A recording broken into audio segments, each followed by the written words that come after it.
recline the chair. Come on, a gangster, go with love, with love, with love, with love, with love, gangster, go with love. How you doing? Got a very special guest here today. We've got Mr. Peppa. Mr. Peppa, how are you doing? Yeah, well, right now, you know, it's a pleasure. Yes, may I say. So we're just there upon a promotional tour this trip, and you know, this is part of the run. You know, one of the leg them. I mean, I know you're here. You just got here recently. You're gonna do a tour, as you said, promotional trip. I mean, what kind of tracks? What can people see? What? I mean, my favorite tunes. I like Talk Talk. That's a very. I really like that tune. And the tune you did with, there's a tune with Trey Songz. I did want to ask you about that. Okay. Did you record that with him? Did you remix that? How did that song? How did that happen? Okay. I believe it's called Success. Yeah. Well, actually, that is a big tune for Trey Songz already, and I was down in Florida. And in the studios with some of my brethren and thing, and I did some dub plates for them and stuff. So they took it and they made the remix and all that stuff and put it out on the internet, you know what I say? Yeah, it's a really good tune. I mean, Mr. Peppa, I look at you as one of the main, if you don't mind me saying, bashment artists in the world today, coming up and doing your thing. Tell me, I mean, how long you been in the game, and what do you think about the whole scene now? What's your thoughts on the whole thing? Yeah, well, basically, I mean, I've been in the music, like, from, you know, performing at a young age from I was like 9, because my mother is a singer and my brothers and sisters are singers, and I had a producer brother, Steely, from Steely and Clevie. So the music was always around, but not something that I think I would take up as a career. But I've been doing it like from age 11, actually 9, started performing on stage at 9, and then during high school at the age of 15, that's when I recorded my first single in high school, you know, yeah. Talking about, you started at 15, what would you really say to the young artists trying to get into the business, trying to get into the game? What would you say to them? What would you say to inspire them, and what do you think?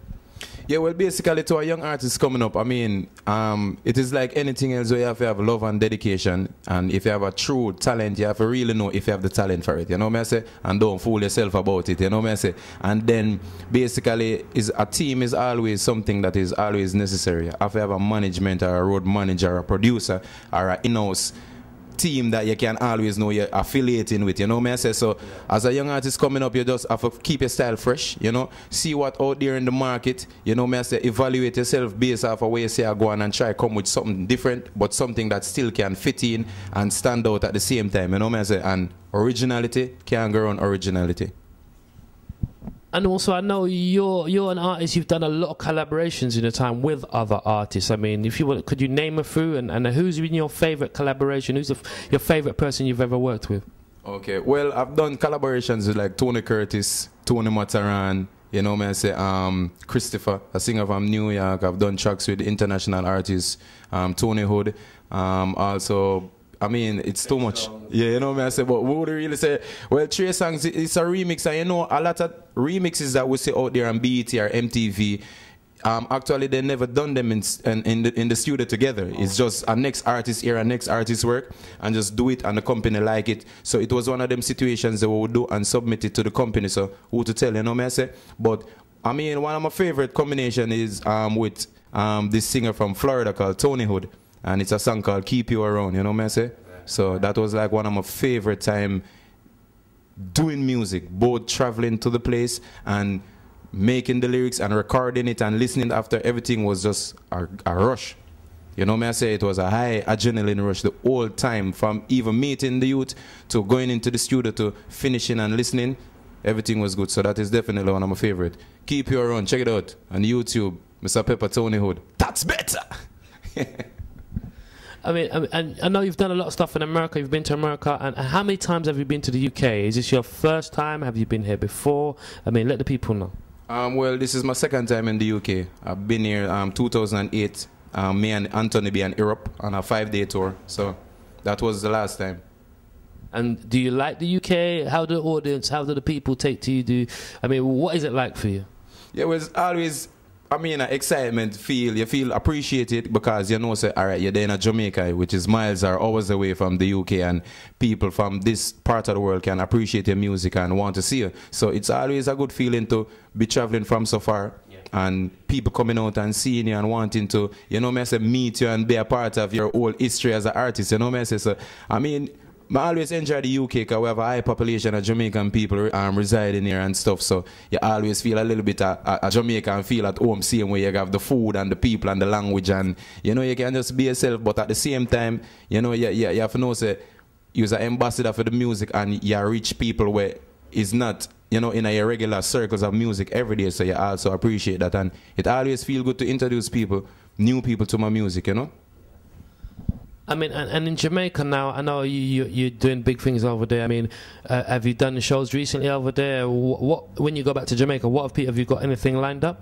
Okay, well, the most recent shows in Jamaica, I mean, we haven't done really a lot of shows in Jamaica in the last couple of months because most of my time has been on the road.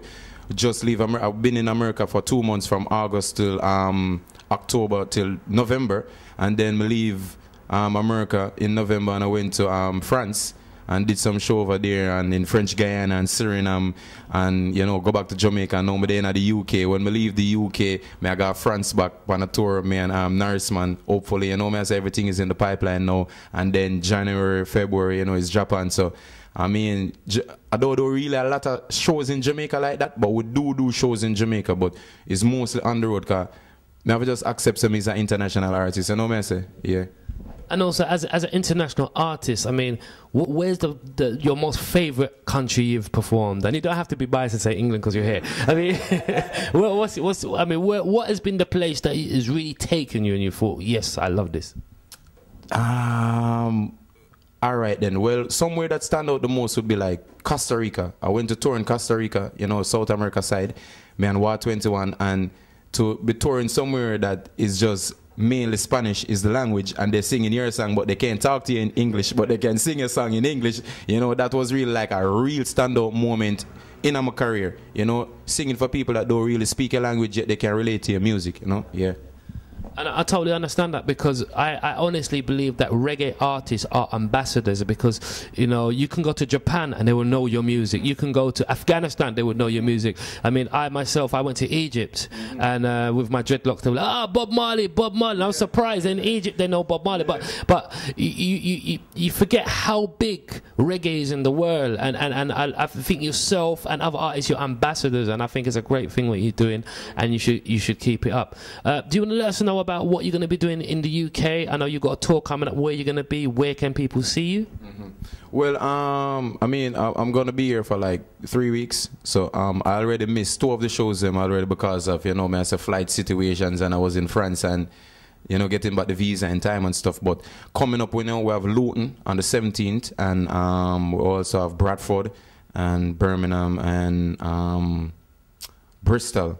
Yeah, I can't remember every information off my head, but you know, I say management of everything, like, and hopefully by the end of the interview we can have all them information that you guys can edit it up and stuff. But you know, me definitely got there around the place. So and also this is just one more stop. We have more interviews, you know, a lot of radio interviews, more TV interviews. So I mean, hopefully from this interview, you know, you fans out there watching can really, you know me I say, come and support Mr Peppa, and anytime you hear Mr Peppa there at a club near you, you just come out. So you just look out for me. But right now, I'm going to England a whole heap. So even if fans out there don't get to see me on this trip, you know, so coming up trips further on down in the year, we have more stuff coming on. Always going to be in the UK, because UK my management there right now. So, you know, UK, I'm a second home right now, you see it? And I know your management is Heartbreak Promotions. I know they're working really hard. I know they're really good. So I'm really looking forward to I'm going to be at some of your shows. I'm going to check it out, and I'm really looking forward to it. I mean, like, with reggae music now, I mean, the world is in a mad place, and I mean, do you have a message that you are trying to put out in your music? Is there anything that you feel passionate about that you're going to bring out? If you haven't said, you're going to say. Is there anything you want to let the people know?